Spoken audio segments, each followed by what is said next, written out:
মাননীয় স্পিকার, এর পূর্বে আপনি দুইটা কমিটি গঠন করবেন। ত্রয়োদশ জাতীয় সংসদ অধিবেশনের প্রথম দিনে আইন, বিচার ও সংসদ বিষয়ক মন্ত্রী অন্তর্বর্তী সরকারের প্রণীত ১৩৩টি অধ্যাদেশ অনুমোদনের জন্য উত্থাপন করেন।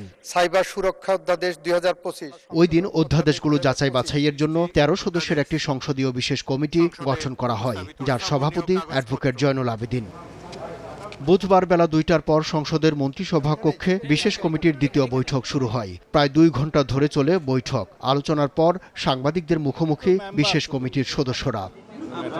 আইনমন্ত্রী ও স্বরাষ্ট্রমন্ত্রী বলছেন, কিছু অধ্যাদেশ অপরিবর্তিতভাবে বিল আকারে, কিছু সংশোধন আকারে উত্থাপন করা হবে, আর কিছু বাতিল করা হবে।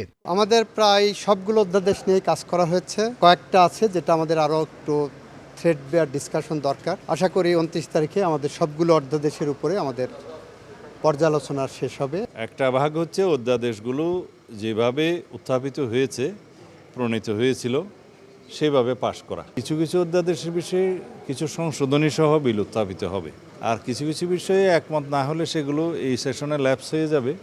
পরে যদি প্রয়োজন হয় সেটা বিল আকারে পরবর্তী সেশনে উত্থাপন করা যাবে।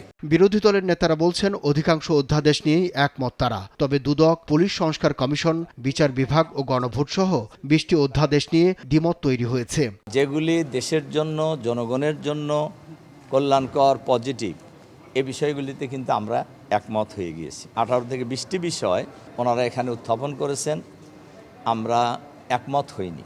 যেমন একটি বিষয়, দুর্নীতি দমন কমিশনের ব্যাপারে আমরা একমত হইনি।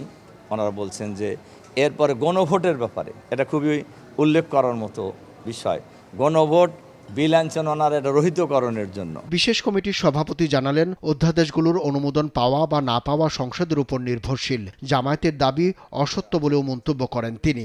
বৃষ্টির ব্যাপারে আমরা মনে করি যে এটা ক্লারিফিকেশন দরকার আছে। ওনারা ওনাদের ভাবে বলেছে, তবে ওনারা আজকেও কোনো বিষয়ে আপত্তি উত্থাপন করে নাই, কোনো সংশোধনী প্রস্তাব আনে নাই, এবং আমরাও সেই মর্মে কোনো রকম কোনো সিদ্ধান্ত গ্রহণ করি। প্রথম সংসদ অধিবেশনের ৩০ দিনের মধ্যেই অধ্যাদেশগুলোর অনুমোদনের বাধ্যবাধকতা রয়েছে। আব্দুল্লাহ শাফি, সময় সংবাদ, ঢাকা।